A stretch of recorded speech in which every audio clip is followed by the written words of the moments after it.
Olá, bom dia.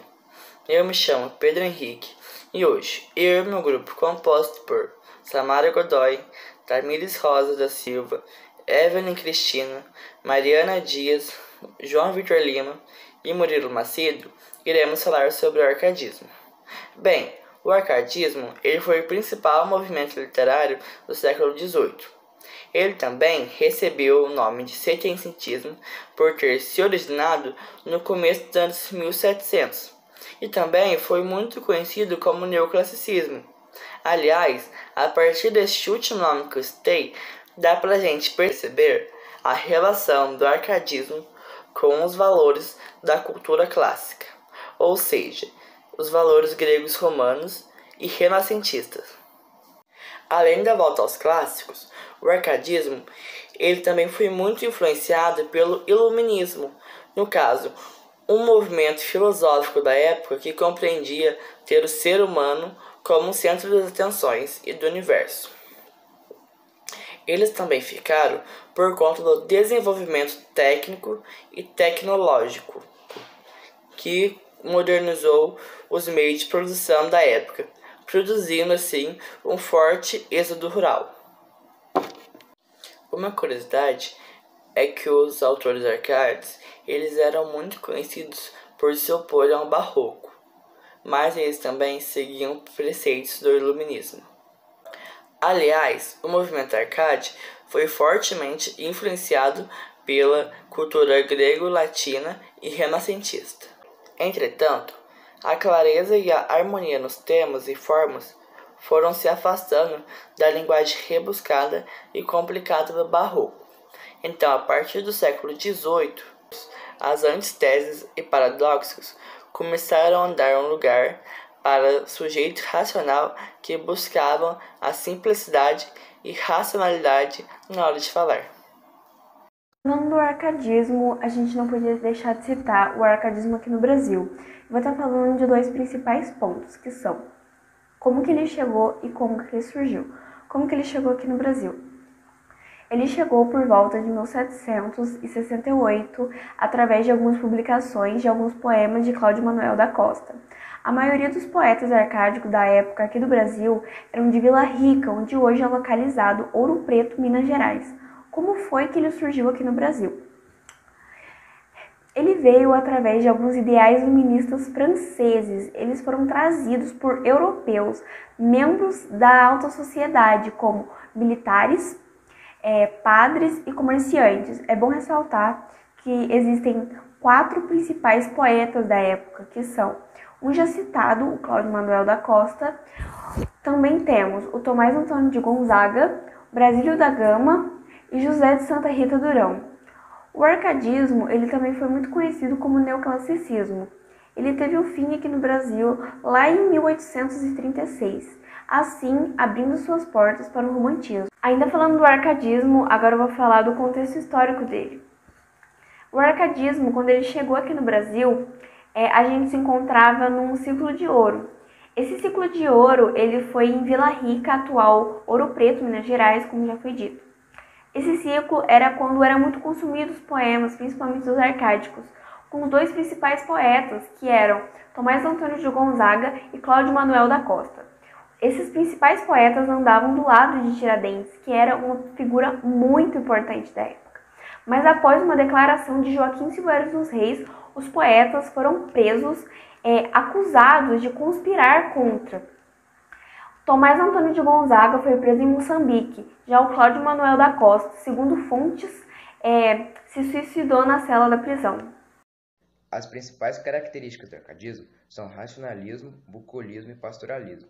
Racionalismo é quando a fé e a crença religiosa são deixadas de lado, e o homem assume um comportamento racional e experimental diante do mundo. Pastoralismo é quando um poeta arcade assume um pseudônimo pastoril e reage intelectualmente como um pastor perante seu rebanho, sua amada e a sua natureza. O bucolismo busca a paz e a tranquilidade do campo. Retomada dos valores clássicos. A arte feita durante o período clássico serviu de inspiração para os poetas arcades. Desta forma, justifica-se a marcante presença da mitologia grego-romana nas obras arcadistas. Outra característica que remete ao período clássico é o uso de frases e expressões latinas nos textos, como, por exemplo, locus amoenos, lugar ameno, fugere urbem, fugir da cidade, e carpe diem, aproveitar o dia, entre outras frases. Essas citações em latim acabavam por representar a visão ideal do arcadismo, oposição ao barroco. O simplismo pretendido pelo arcadismo era totalmente oposto ao estilo artístico anterior, o barroco, que era baseado em excessos e exageros, seja nas artes plásticas ou na literatura. Enquanto o arcadismo tinha como referência o ser humano como centro do mundo, a partir das ideias antropocêntricas disseminadas pelos iluministas, o barroco agiu como uma ferramenta de contra-reforma para reavivar a fé cristã. Fingimento poético. Devido ao fato de serem obras feitas, em sua grande maioria, a partir de pseudônimos, nas obras arcadistas era bem comum o uso de fingimento poético. Fingimento poético consiste na expressão de emoções que não são próprias do poeta, mas sim simulações e imitações de sentimentos do classicismo renascentista, e apresentados através de seus pseudônimos. O uso de pseudônimos. Os autores árcades adotavam nomes falsos para assinar suas obras. Porém, esses nomes falsos deveriam remeter a nomes tradicionalmente associados aos homens comuns do campo. Esse pseudônimo pastoril, ou nome arcádico, como também era conhecido, devia ser bem simples, pois a simplicidade era a palavra-chave do arcadismo, ao imaginar a essência da vida no campo. Um exemplo de nome arcádico é Dirceu, que era o pseudônimo de Tomás Antônio Gonzaga, um dos principais autores do arcadismo no Brasil. Principais autores: Tomás Antônio Gonzaga, que escreveu o livro lírico Marília de Dirceu e as satíricas Cartas Chilenas. Cláudio Manuel da Costa, autor dos livros Culto Métrico, Minúsculo Métrico, O Epicédio, Obras Poéticas de Galceste Saturno, O Parnaso Obsequioso e Obras Poéticas, Vila Rica e Poesias Manuscritas. Basílio da Gama, cujas obras são Epitalâmio às Núpcias da Senhora de Maria Amália, O Uruguai, A Declamação Trágica, Os Campos Elíseos, Relação Abreviada da República e Lenitivo da Saudade e Quitúbia.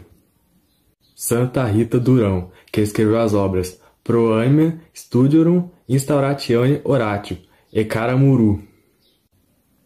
Cláudio Manuel da Costa foi um advogado, minerador e poeta brasileiro no Brasil colônia.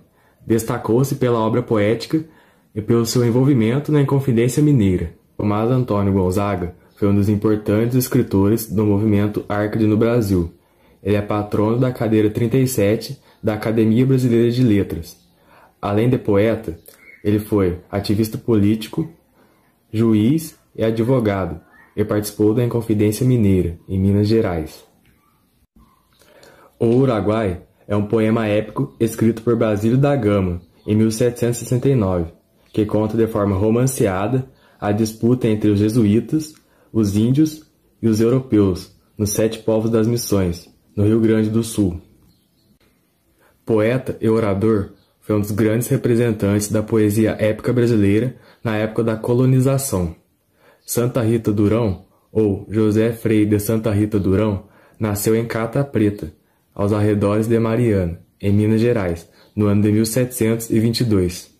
Entre grandes obras do arcadismo, podemos destacar as Cartas Chilenas, escrita em 1789. Hoje reconhece que o autor é Tomás Antônio Gonzaga, mas na época não sabia, porque era escrito de forma anônima, já que essas cartas criticavam o governador de Minas Gerais. Então, dadas as informações das cartas eram alteradas para que, se alguém pegasse, não saberia quem e nem de quem estavam falando. Por exemplo, o remetente colocava que o destino final era o Chile, por isso o nome Cartas Chilenas.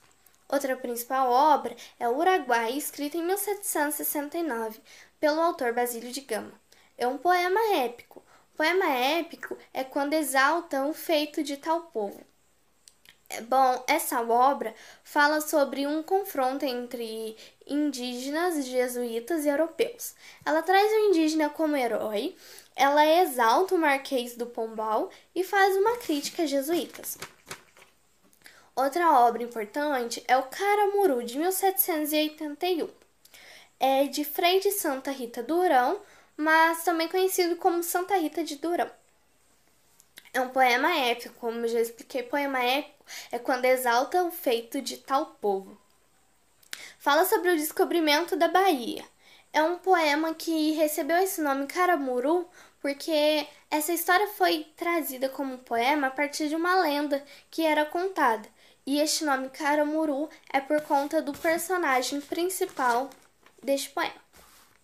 Outra obra importante é a obra de Vila Rica, do autor Cláudio Manuel, escrita em 1773. Ela fala sobre a Inconfidência Mineira, sobre colonização de Minas Gerais, lutas, conflitos, riquezas entre os indígenas. E, por último, a fundação da Vila Rica de Ouro Preto. Outra importante obra é o Culto Métrico, escrita em 1749, o autor Cláudio Manuel da Costa. Este autor exalta a fé e o amor. Marília de Dirceu, na sua face mimosa, Marília. São misturadas púrpuras folhas de rosas, brancas folhas de jasmim. Dos rubis mais preciosos, seus beijos são formados. Seus dentes delicados são pedaços de marfim.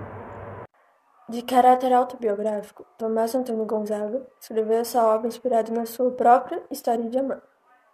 Conheceu sua musa inspiradora quando estava morando e trabalhando como ouvidor-geral na cidade de Ouro Preto, Minas Gerais. Seu nome era Maria Doroteia Joaquina de Seixas Brandão, a uma senhora natural do Rio de Janeiro. Na idade em que eu, brincando entre os pastores, andava pela mão e mal andava. Uma ninfa comigo então brincava, da mesma idade e bela como as flores. Eu, com vê-la, sentia mil ardores. Ela punha-se a olhar e não falava. Qualquer de nós podia ver que amava. Mas quem sabia então que eram amores? Mudar de sítio, a ninfa já convinha. Foi-se a outra ribeira e eu naquela. Fiquei sentindo a dor que não tinha. Eu cada vez mais firme, ela mais bela. Não se lembra ela já de que foi minha. Eu ainda me lembro que sou dela.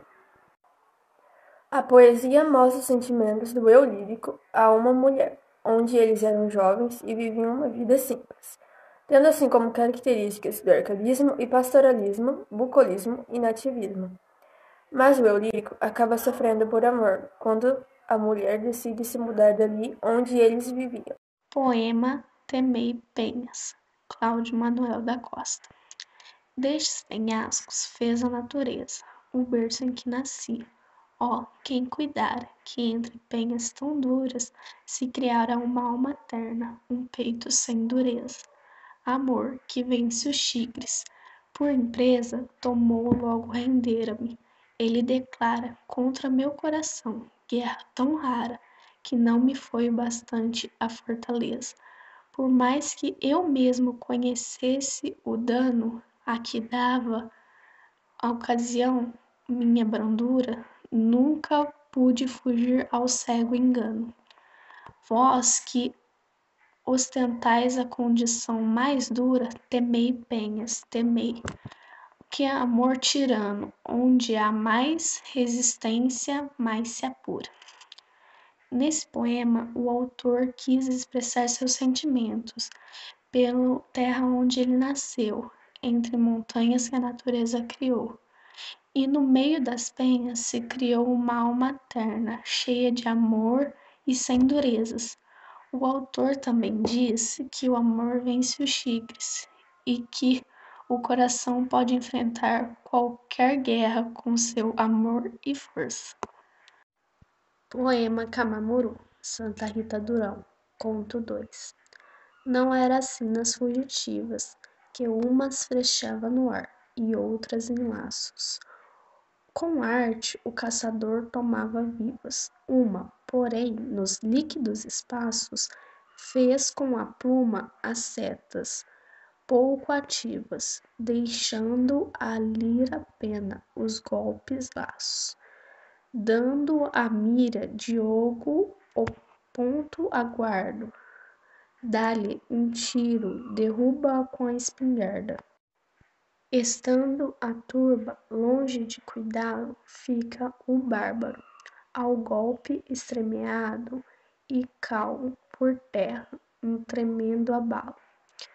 De chama do fracasso e do estorpido, qual do horrido trovão com raio estalo. Alguém junto a quem caiu fica aturdido. Tal guepava ficou tremendo, formando no encapuz de Diogo uma trovoada. O poema Camamuru fala sobre o descobrimento e conquista da Bahia pelo português Diogo Álvares Correia, após o naufrágio dele no litoral nordestino. Santa Rita Durão conta ainda as aventuras de Diogo, que no poema seria o Camamuru, bem como seu envolvimento com as indianas, sobretudo a Paraguaçu, que seria filha do cacique, com quem se casa, deixando para trás Moena, que seria a índia amante de Diogo, que se suicida ao ver partir o casal. Bem, o arcadismo foi um movimento literário que surgiu no século XVIII e teve início aqui no Brasil em 1768 com obras de Cláudio Manuel da Costa. Também já foi chamado de setecentismo por ter surgido no começo do ano de 1700 e também de neoclassicismo, com referência ao classicismo da antiguidade. Mas seu maior objetivo era usar a imaginação, mas com equilíbrio e a semelhança com a realidade. E assim finalizamos o nosso trabalho.